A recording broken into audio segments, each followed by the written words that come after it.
Good evening.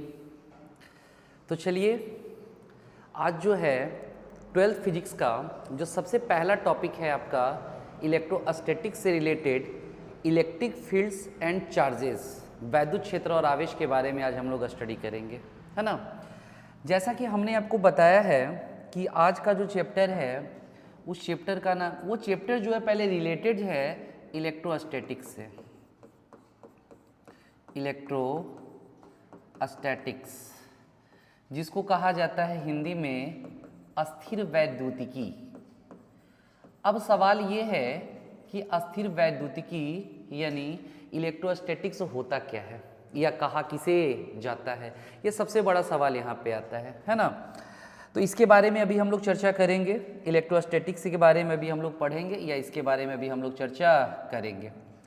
जो 12th physics का सबसे प्रथम चैप्टर है, जो सबसे पहला चैप्टर है, उस चैप्टर का नाम है इलेक्ट्रिक चार्जेस एंड फील्ड्स, जिसको कहते हैं वैद्युत आवेश और क्षेत्र। जी हाँ, जो सबसे पहला चैप्टर हम लोग स्टडी करेंगे उस चैप्टर का नाम आपका है इलेक्ट्रिक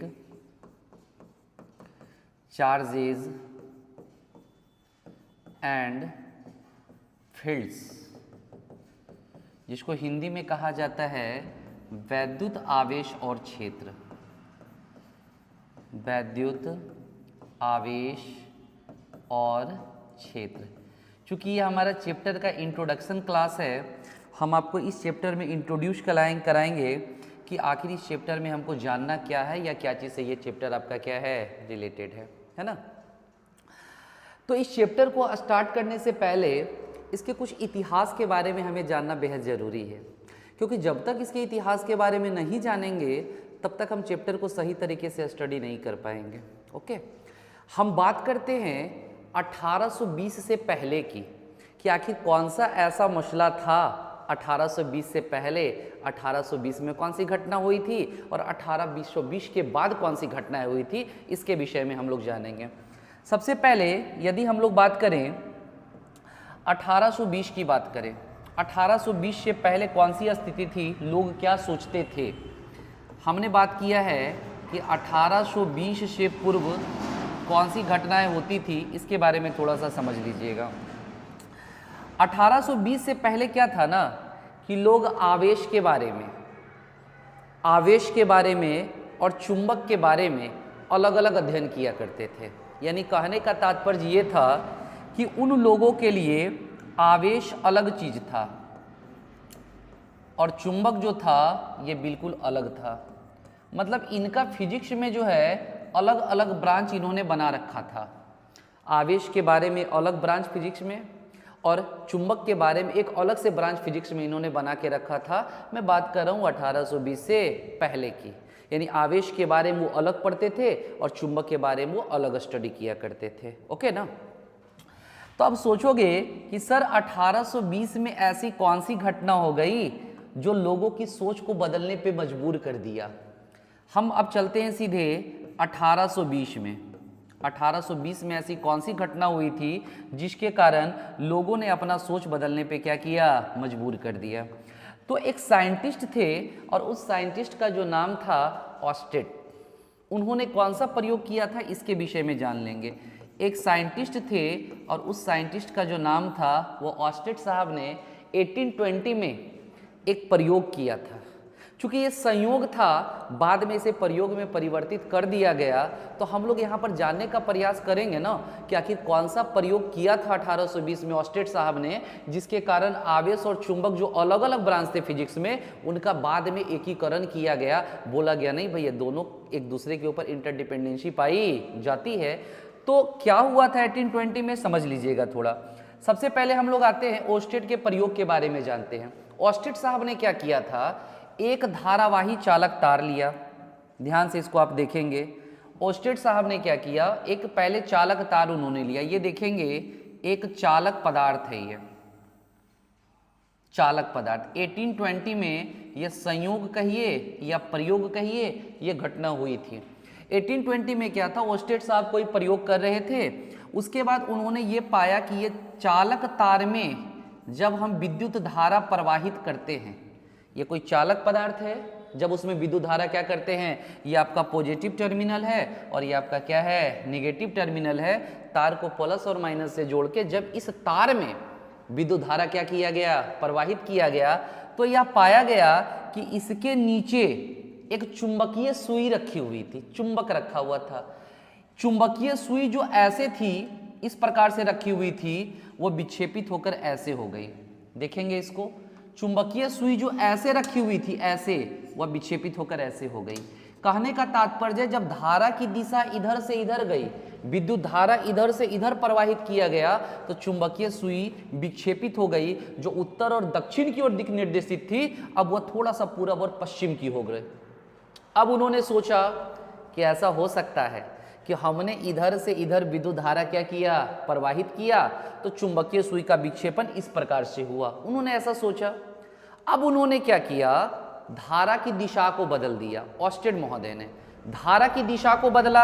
अब उन्होंने क्या काम किया कि जो धारा इस दिशा से इस दिशा की ओर बह रही थी, अब उन्होंने क्या किया, इधर वाला टर्मिनल को प्लस कर दिया, इधर वाला टर्मिनल को माइनस किया, तो धारा की दिशा जो है इधर से इधर आ गई, धारा की दिशा पलट गई। धारा की दिशा पलटने के बाद उन्होंने पाया कि ये जो चुंबकीय सुई ऐसे रखी हुई थी, जो उस वक्त ऐसे विक्षेपण उनका हो रहा था, अब विक्षेपण की दिशा बदल गई। अब उनका विक्षेपण ऐसे होता है, विक्षेपण की दिशा बदल गई। जो पहले ऊपर की ओर जा रहा था, ये वाला किधर जा रहा है, नीचे की ओर जा रहा है। जब उन्होंने धारा की दिशा को परिवर्तित किया, एक चालक तार में जब वो धारा प्रवाहित कर रहे थे, तो धारा प्रवाहित करने के बाद उन्होंने पाया कि तार के नीचे रखी हुई जो चुंबकीय सुई है, जो स्वतंत्र रूप से घूम सकती है, जो उत्तर और दक्षिण की ओर रखी हुई थी, घूमकर पूरब और पश्चिम की ओर चली गई। उसके बाद उन्होंने सोचा कि चलो ऐसा भी हो सकता है कि धारा की दिशा को बदल के क्या करते हैं, देखते हैं। तो उन्होंने धारा की दिशा को बदला, सुई तो विक्षेपित हुई, लेकिन विक्षेपण की दिशा क्या हो गई, बदल गई। अब उनके दिमाग में एक बात आई कि इस चालक तार में जब हम लोग विद्युत धारा प्रवाहित करते हैं, इस सुई को क्या लग रहा है भाई, इसको कौन खाने के लिए मांग रहा है, ये क्यों घूम रही है। तो उन्होंने सोचा कि ये घूम तो एक ही कंडीशन में सकती है, जब इसके आसपास कोई चुंबकीय क्षेत्र आ जाए, क्योंकि चुंबकीय क्षेत्र के कारण ही चुंबकीय सुई विक्षेपित हो सकती है। तब उन्होंने सोचा कि अच्छा ऐसा बात है, इसका मतलब ये हुआ कि जब उसमें धारा हम प्रवाहित किए हैं, जब चालक तार में धारा प्रवाहित किए, चाहे उसकी दिशा ऐसी हो चाहे उसकी दिशा ऐसी हो, तो उस केस में सुई का विक्षेपण हो रहा है। इसका मतलब ये हुआ कि ये धारावाही चालक तार जो है चुंबकीय क्षेत्र उत्पन्न कर रहा है। अब उन्होंने सोचा इस सुई को चलो यार ऊपर रख के देखते हैं। फिर से उन्होंने देखा, धारा प्रवाहित किया, सुई घूम गई, धारा का प्रवाह बंद किया, सुई फिर से उत्तर और दक्षिण की ओर रुक गई। तो उन्होंने सोचा कि अच्छा कि ये धारावाही चालक तार जो है यही चुंबकीय क्षेत्र उत्पन्न करता है। तो इस बात को उन्होंने, ऑस्टेड साहब ने 1820 में बताया। आई होप ये प्रैक्टिकल आपको ऑस्टेड का समझ में आया होगा। 1820 में ऑस्टेड महोदय ने क्या बताया, ये थोड़ा सुन लीजिए। ऑस्टेड महोदय ने बताया कि जो धारावाही चालक तार है, धारावाही चालक तार जो है वह चुंबकीय क्षेत्र उत्पन्न करता है, चुंबकीय क्षेत्र उत्पन्न करता है। ये बात बताई गई ऑस्टेड महोदय के द्वारा। कब बताई गई थी भाई, 1820 में। मतलब पहले आवेश और चुंबक अलग अलग था, अब बोला गया कि नहीं, अगर आवेश प्रवाहित हो रहा है, आवेश अगर बह रहा है, मतलब विद्युत धारा अगर प्रवाहित हो रही है, तो उस केस में वह चुंबकीय क्षेत्र उत्पन्न करता है। ये बात 1820 में ऑस्टेड साहब ने बताया। बाद में अन्य वैज्ञानिकों के द्वारा इनका सत्यापन किया गया। बाद में चल के एक और साइंटिस्ट हुए, एम्पियर और फैराडे। बाद में चल के एम्पियर और फैराडे महोदय जो थे, एम्पियर और फैराडे, इन दोनों महाशय ने यह बताया कि भाई ऑस्टेड साहब तो गलत बोल नहीं रहे हैं, बिल्कुल सही बोल रहे हैं कि ये जो जब किसी चालक तार में आवेश का प्रवाह होता है, आवेश रुका हुआ नहीं, आवेश जब चल रहा होता है, तो वो अपने आसपास चुंबकीय क्षेत्र क्या करता है, उत्पन्न करता है। इस बात को एम्पियर और फैराडे ने भी बताया। उन्होंने इस बात को स्पष्ट रूप से कहा कि धारावाही चालक चुंबकीय क्षेत्र उत्पन्न करता है। जी हाँ, चुंबकीय क्षेत्र उत्पन्न करता है। दैट मीन्स यदि चालक तार में विद्युत धारा प्रवाहित हो, आवेश का प्रवाह हो, आवेश रुके नहीं बल्कि आवेश गतिशील हो, तो वह अपने आसपास चुंबकीय क्षेत्र को उत्पन्न करता है। इसके बाद एक और यहां से निकल के बात सामने आई कि जो ये जो एक और बात निकल के सामने आई कि जो गतिशील चुंबक है, अब देखिएगा गतिशील चुंबक ये क्या काम करता है, गतिशील चुंबक जो है ये क्या काम करता है, ये आवेश उत्पन्न करता है, आवेश उत्पन्न करता है। ये दो बातें यहां से निकल कर क्या हुई, सामने आई एम्पियर और फैराडे के द्वारा कि यदि कोई आवेश चल रहा है, यदि कोई इलेक्ट्रॉन गति कर रहा है तो अपने आसपास वह चुंबकीय क्षेत्र उत्पन्न करेगा, और यदि कोई चुंबक गति कर रहा है तो वह आवेश को क्या करेगा, उत्पन्न करेगा। ये बातें एम्पियर और फैराडे के द्वारा बताई गई थी। बाद में चल के मैक्सवेल और लॉरेंज साहब ने, मैक्सवेल साहब और लॉरेंज साहब ने इस बात की पुष्टि कर दी। ध्यान से समझिएगा, ये जो मैक्सवेल साहब थे है ना, और लॉरेंज साहब थे, उन्होंने इस बात की पुष्टि कर दी कि भाई ये जो बताया जा रहा है वह सही है कि विद्युत और चुंबक अलग अलग डिपार्टमेंट नहीं हैं अलग अलग, लेकिन उनका जो होता है एक फॉर्म से दूसरे फॉर्म में ट्रांसफॉर्मेशन किया जा सकता है, यानी उनका एकीकरण भी किया जा सकता है। और उन्होंने आवेश और चुंबक, वैद्युत और चुंबक को बोला भाई वो अलग अलग डिपार्टमेंट नहीं है, उनको एक करके बताया जा सकता है, और उनको एक करके फिजिक्स के जिस ब्रांच में हमको स्टडी करना है उस ब्रांच को वैद्युत चुंबकत्व कहा जाता है। यानी कहने का मतलब है मैक्सवेल और लॉरेंज ने क्या कहा, उन्होंने बताया कि जो वैद्युत आवेश हैं, यानी वैद्युत और चुंबक, उनका एकीकरण किया उन्होंने, इनका एकीकरण करके फिजिक्स में उन्होंने एक अलग ब्रांच का नींव रखा, और उस ब्रांच को कहा गया इलेक्ट्रोमैग्नेटिज्म कहा गया। ध्यान से समझिएगा थोड़ा सा, जहाँ पे परेशानी होगा उनको बोलिएगा, है ना। इलेक्ट्रोमैग्नेटिज्म जिसको कहा जाता है वैद्युत चुंबकत्व के नाम से जाना जाता है। तो अभी हमने थोड़ा सा इतिहास के बारे में चर्चा किया है कि किस प्रकार से वैद्युत और चुंबक का एकीकरण किया गया था। हम बात कर रहे हैं 1820 से पहले की। 1820 से पहले आवेश के बारे में अलग पढ़ते थे, चुंबक के बारे में अलग पढ़ते थे। 1820 में ऑस्टेट साहब ने एक प्रयोग किया। उस प्रयोग के बाद उन्होंने बताया कि नहीं, यदि हम चाहें, उन्होंने बताया कि यदि किसी चालक तार में हम धारा प्रवाहित करें तो उस प्रवाहित धारा के कारण चुंबकीय क्षेत्र उत्पन्न होता है, जिसके कारण इस चालक तार के अगल बगल मौजूद जो चुंबकीय सुई है, जो हमेशा उत्तर और दक्षिण की दिशा में दिक् निर्देशित होती है, उनकी दिशा क्या होती है, पलट जाती है, विक्षेपित हो जाती है। चाहे आप सुई को नीचे रखिए, चाहे आप सुई को ऊपर रखिए, चाहे धारा की दिशा इधर से इधर रखो, चाहे धारा की दिशा इधर से इधर रखो। इस बात को उन्होंने बताया कि धारावाही चालक तार जो है चुंबकीय क्षेत्र उत्पन्न करता है। बाद में चलकर एम्पियर और फैराडे ने भी इस बात की पुष्टि कर दी। उन्होंने बताया धारावाही चालक चुंबकीय क्षेत्र उत्पन्न करता है और गतिशील चुंबक आवेश उत्पन्न करता है। मैक्सवेल और लॉरेंज साहब कहाँ पीछे रहने वाले थे, उन्होंने बताया हाँ भाई ऐसा हो सकता है कि चुंबक और आवेश का हम एकीकरण कर सकते हैं, और जब इसका एकीकरण किया गया तब फिजिक्स का एक अलग से ब्रांच बनाया गया जिसको वैद्युत चुंबकत्व के नाम से जाना जाता है। आई होप यहाँ तक समझने में किन्हीं को प्रॉब्लम नहीं होगा, है ना। उसके बाद बात आई, सबसे पहला सवाल है इलेक्ट्रोमैग्नेटिज्म क्या होता है। थोड़ा सा इसके विषय में हम लोग जान लेते हैं। इलेक्ट्रोमैग्नेटिज्म जिसको कहा जाता है वैद्युत चुंबकत्व, ध्यान से थोड़ा देखेंगे। इलेक्ट्रोमैग्नेटिज्म जिसको कहा जाता है वैद्युत चुंबकत्व के नाम से जाना जाता है। सवाल है कि वैद्युत चुंबकत्व आखिर होता क्या है, इलेक्ट्रोमैग्नेटिज्म होता क्या है। इलेक्ट्रोमैग्नेटिज्म, है ना, सिंपल है। इलेक्ट्रोमैग्नेटिज्म को अगर डिफाइन करना है तो सिंपली हम लोग डिफाइन कर सकते हैं कि फिजिक्स की वह शाखा जिसके अंतर्गत हम वैद्युत और चुंबक, विद्युत और चुंबक के बीच के संबंधों के बारे में अध्ययन करते हैं। मतलब सिंपली हम लोग बता सकते हैं कि वैद्युत चुंबकत्व में हमको वैद्युत आवेश और चुंबक के बीच क्या रिलेशन होता है, उन रिलेशन के बारे में फिजिक्स के जिस ब्रांच में हम स्टडी करते हैं उस ब्रांच को इलेक्ट्रोमैग्नेटिज्म के नाम से जाना जाता है। ध्यान देंगे तो सिंपली हम लोग इसको डिफाइन करेंगे, है ना। फिजिक्स की वह शाखा, फिजिक्स की वह शाखा जिसके अंतर्गत हम, है ना, वैद्युत आवेश, यहां पर हम चर्चा नहीं कर रहे हैं इस बात का कि यह गतिशील है या रुका हुआ है। मैं इस बात की चर्चा नहीं कर रहा हूं यह गतिशील है या रुका हुआ है, इसके बारे में आगे हम लोग फर्दर पढ़ेंगे, है ना। वैद्युत आवेश और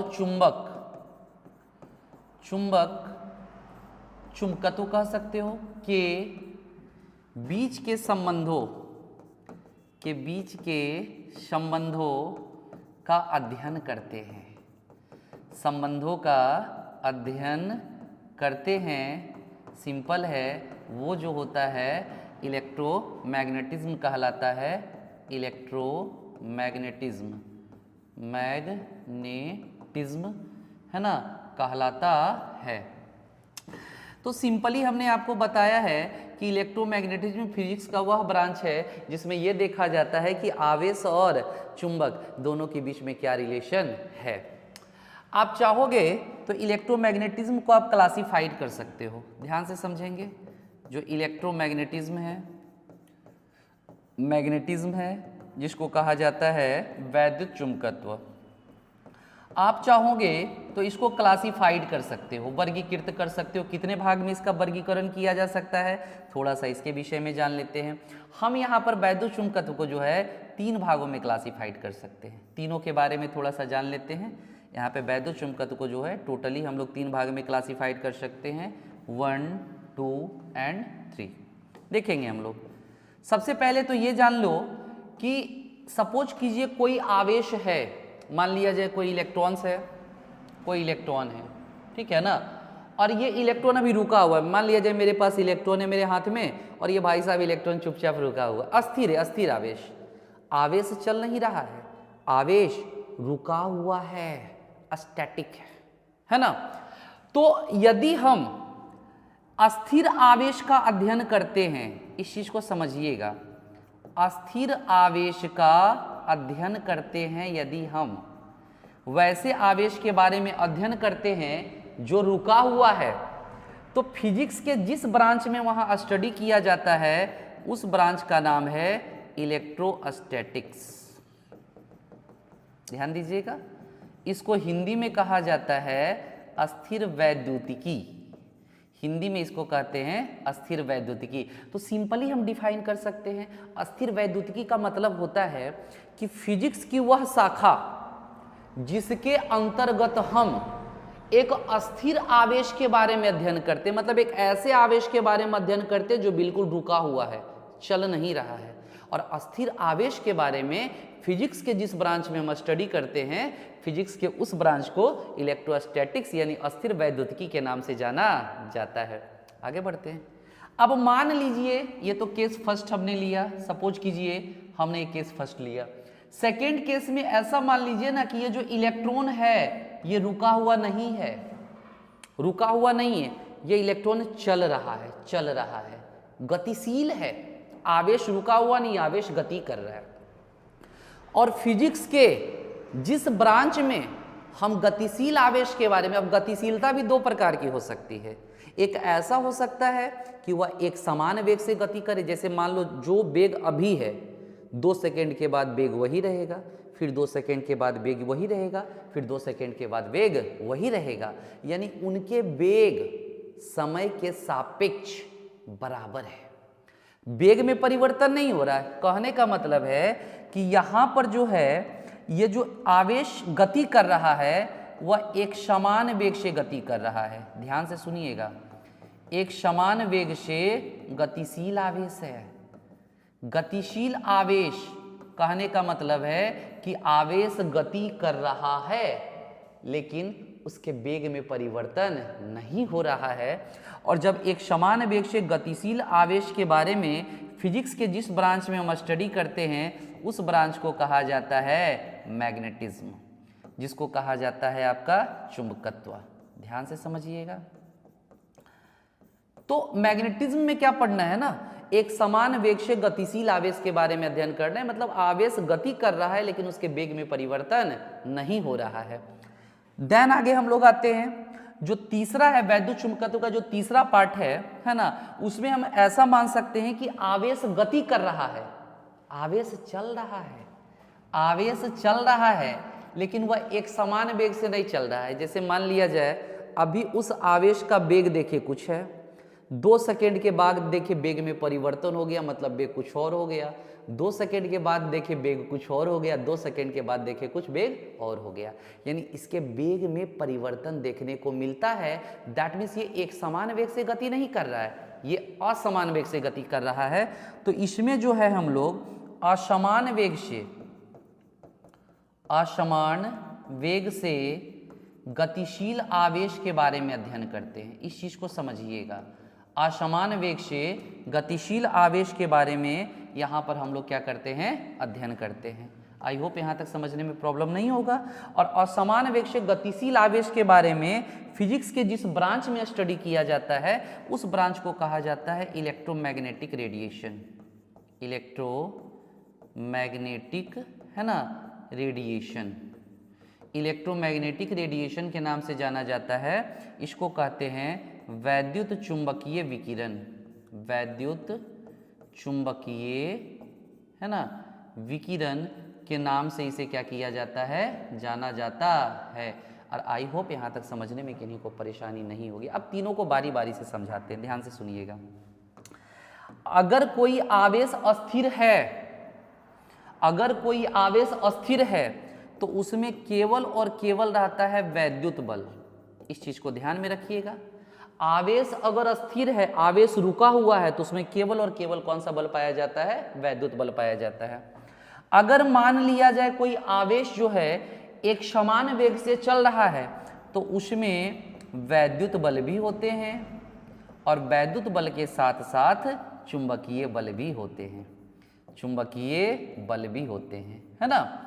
और यदि कोई पिंड असमान वेग से कोई आवेश यदि असमान वेग से चल रहा है तो उसमें क्या क्या होते हैं, वैद्युत बल होते हैं, है ना।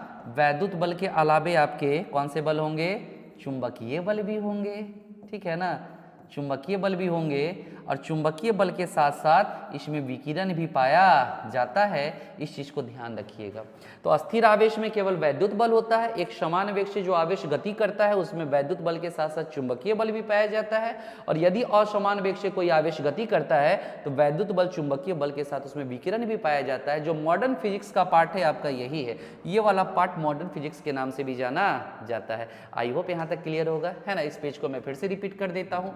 इलेक्ट्रोमैग्नेटिज्म क्या है, सिंपल है कि जिसमें आवेश और चुंबक के बीच के संबंधों के बारे में अध्ययन करते हैं फिजिक्स के जिस ब्रांच में, उस ब्रांच को इलेक्ट्रोमैग्नेटिज्म के नाम से जाना जाता है। इलेक्ट्रोमैग्नेटिज्म को आप 3 भाग में क्लासिफाइड कर सकते हो। सबसे पहला आपका इलेक्ट्रोस्टैटिक्स है जिसको अस्थिर वैद्युतिकी कहा जाता है। और अस्थिर वैद्युतिकी में हम अस्थिर आवेश के बारे में अध्ययन करते हैं, जो आवेश रुका हुआ है उसके बारे में अध्ययन करते हैं और उसमें केवल और केवल वैद्युत बल पाया जाता है, अस्थिर आवेश में वैद्युत बल।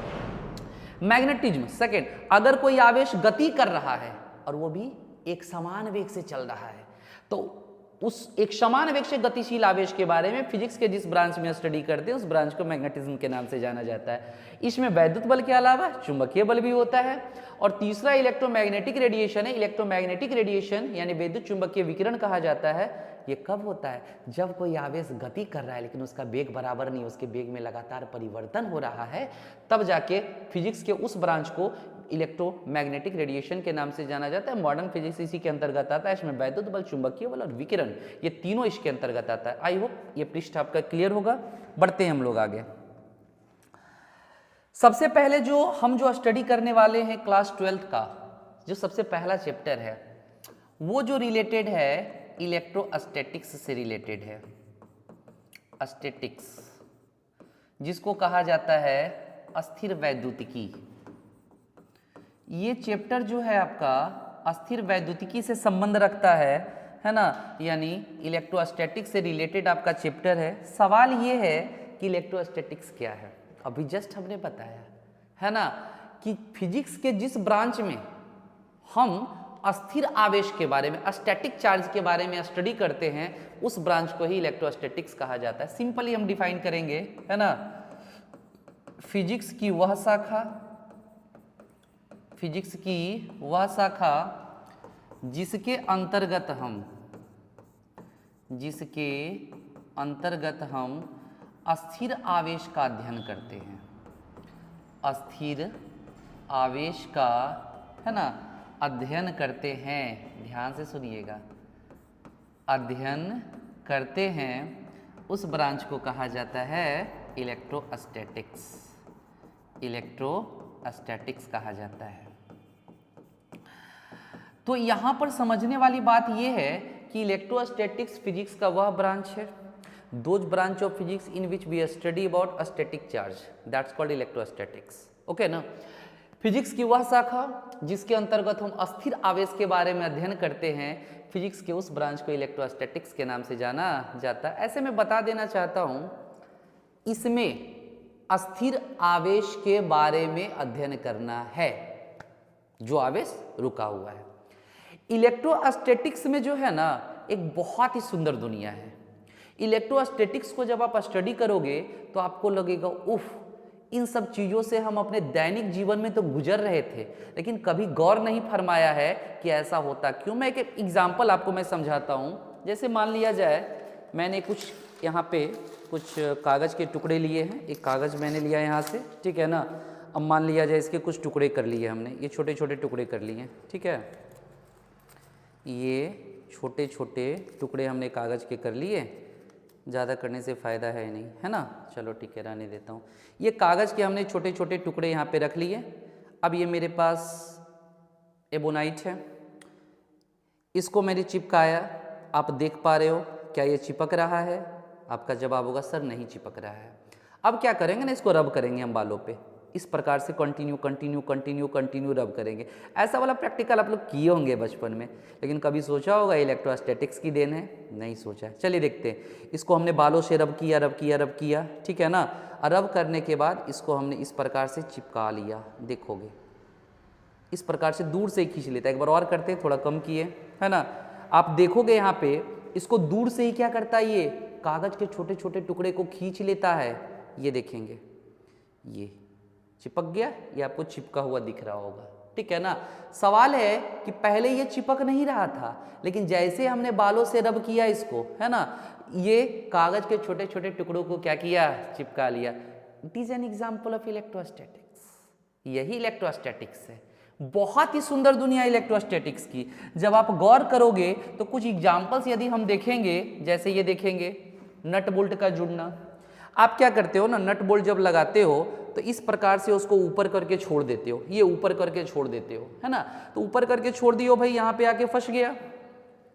कभी आपने सोचा है कि भाई हमने तो ऊपर कर दिया, हमने तो इसको कस के ये यूं ऊपर कर दिया, लेकिन कभी आपने सोचा है ये यूं नीचे क्यों नहीं आता है, अपने आप नीचे क्यों नहीं आ जाता है, जबकि हमने इस तरह से रोटेट किया उसको। तो मतलब रोटेशन उसके एंटी क्लॉकवाइज होकर उसको कहाँ जाना चाहिए था, नीचे आ जाना चाहिए था, लेकिन ऐसा होता नहीं है। क्यों? बिकॉज ऑफ इलेक्ट्रोस्टैटिक्स, जिसके बारे में हम लोग इस चैप्टर में स्टडी करेंगे। और एग्जाम्पल देखते हैं।